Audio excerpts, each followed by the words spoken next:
Hi friends, welcome back to my channel మా ఇంటి అభిరుచి. ఈరోజు వీడియోలో చాలా సింపుల్గా చాలా టేస్టీగా వెజ్ లంచ్ మెనూ చూద్దామండి. ఇంకా ముందుగా అయితే నేను తమిళనాడు స్టైల్ సొరకాయ పరుపు కూడు తయారు చేయబోతున్నాను. చాలా బాగుంటుందన్నమాట. ఇంకా దీనికోసం అయితే చిన్న కుక్కర్ తీసుకుని దాంట్లో ఒక చిన్న గ్లాస్తో పెసరపప్పు అయితే వేస్తున్నాను. మీరు కావాలనుకుంటే కనుక కందిపప్పు కూడా వేసుకోవచ్చు. ఒక 2-3 సార్లు బాగా కడిగేసి తీసుకొచ్చి ఒక చిన్న గ్లాస్ వాటర్ వేసి పక్కన పెట్టేయండి. కాయగూర ముక్కలు కట్ చేసే వరకు పప్పు నానుతూ ఉంటుంది. ఈలోపు సొరకాయ, టమాటో, ఉల్లిపాయ, పచ్చిమిర్చి కట్ చేసి పెట్టుకున్నానండి. ఇవన్నీ నేను ఈ కుక్కర్లో అయితే వేస్తున్నాను. ఈరోజు నేను ఈ పప్పు కోసం ఉపయోగించిన కుక్కర్ వచ్చేసి ద ఇండస్ వ్యాలీ అనే వెబ్సైట్ నుంచి తీసుకున్నదండి. లింక్స్ వచ్చేసి డిస్క్రిప్షన్లో ఇస్తాను చూడండి. తర్వాత కొంచెం పసుపు, కారం, చాలా తక్కువగా చింతపండు అయితే వేశాను. పెసరపప్పుతో చేసినప్పుడు చింతపండు తక్కువ వేసుకుంటేనే బాగుంటుంది. ఒకసారి బాగా కలిపేసి మూత పెట్టి ఒక విజిల్ అయితే రానిచ్చానండి. నానబెట్టాం కాబట్టి త్వరగానే ఉడికిపోతుంది. అంతేకాకుండా ఈ కుక్కర్లో కూడా ఒక 2 విజిల్స్కే త్వరగా అయితే పప్పు కానివ్వండి ఏదైనా కూడా త్వరగా ఉడికిపోతుంది అనమాట. ఇంకా ప్రెషర్ అంతా పోయిన తర్వాత మూత తీసి చూస్తున్నాను. ఇప్పుడు దీంట్లో రుచికి తగినంత సాల్ట్ అయితే వేస్తున్నానండి. వేసిన తర్వాత దీన్ని మెత్తగా మెదపాలి.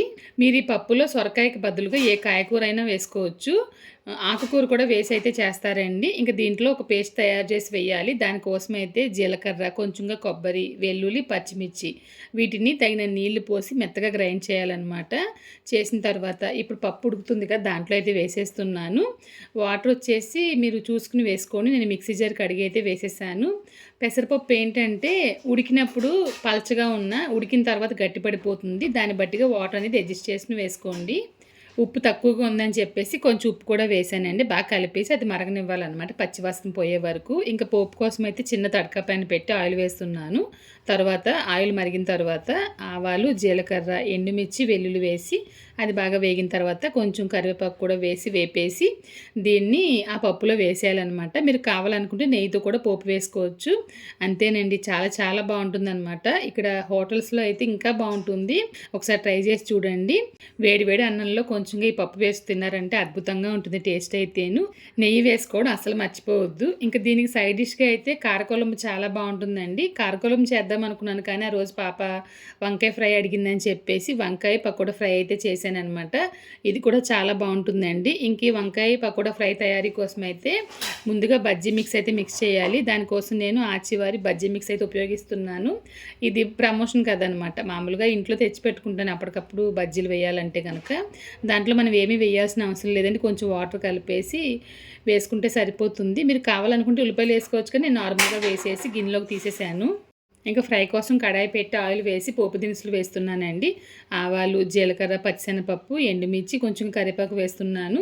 వేరుశనగకాయలు ఉంటే కనుక వేసుకోండి. వేసిన తర్వాత ఒకసారి బాగా ఫ్రై చేయాలి. నేనైతే ఉల్లిపాయ ముక్కలు వేయడం లేదు. మీరు కావాలనుకుంటే ఒక ఉల్లిపాయ సన్నగా తరిగి వేసుకోండి. ఒక 1/2 కిలో వంకాయ ముక్కలు ఈ విధంగా కట్ చేసి వేస్తున్నానండి. కొంచెం ఉప్పు, పసుపు వేసి బాగా కలిపి మూత పెట్టేయాలి. నేను వాడి వచ్చి కొంచెం గట్టిగా ఉండే వంకాయలు అనమాట. దీనికి బదులుగా మనకి ఊరు సైడ్ పొడుగ్గా ఉంటాయి కదా లేత వంకాయలు సన్నంగాన, అవి వాడండి. అవి అయితే టేస్ట్ ఇంకా బాగుంటుంది. కొంచెంగా ధనియాల పొడి, కొంచెంగా కారం కూడా వేసి బాగా ఫ్రై చేయాలి. ఉప్పు కారమే తగ్గించి వేసుకోండి. మన బజ్జీ మిక్స్లో ఉప్పు కారం అన్నీ ఉంటాయన్నమాట. మళ్ళీ ఎక్కువ వేసారంటే కనుక ఫ్రైలో ఎక్కువైపోతాయి కాబట్టి ఇంక వేయించిన బజ్జీ వచ్చేసి ఈ విధంగా మెదిపేసి వేస్తున్నానండి.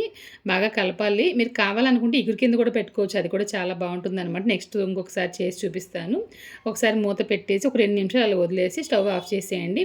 అంతేనండి, ఎంతో టేస్టీగా వంకాయ బజ్జీ ఫ్రై తయారైపోయింది. ఇంక తర్వాత రైస్ చేస్తున్నాను. ఆల్రెడీ మన ఛానల్లో చాలాసార్లు రైస్ వీడియో పోస్ట్ చేశాను. ఇంక దీంట్లో చూపిస్తున్నాను అనమాట. నేను ఈ గ్లాస్తో ఒక గ్లాసు సోనా మసూరి రైస్ అయితే తీసుకున్నానండి. ఒక 2-3 సార్లు బాగా కడిగేసిన తర్వాత 1-2 కింద వాటర్ అయితే పోస్తున్నాను.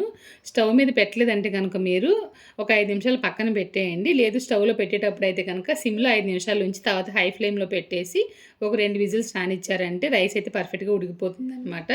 అంతేనండి, చాలా సింపుల్ అయిన లంచ్ మెనూ చూశారు కదా ఈరోజు మన ఛానల్లో. ఈ వీడియో కనుక మీకు నచ్చినట్లయితే లైక్ చేయండి, షేర్ చేయండి. మీరు ఇంకా మన ఛానల్ని సబ్స్క్రైబ్ చేయకుండా వీడియోస్ చూస్తున్నట్లయితే కనుక మా ఇంటి అభిరుచి ఛానల్ని సబ్స్క్రైబ్ చేయండి. ఫేస్బుక్లోని ఇంకా ఇన్స్టాగ్రామ్లోనూ ఫాలో అవ్వండి. ఇంకొక వీడియోలో మళ్ళీ కలుద్దాం. Thank you.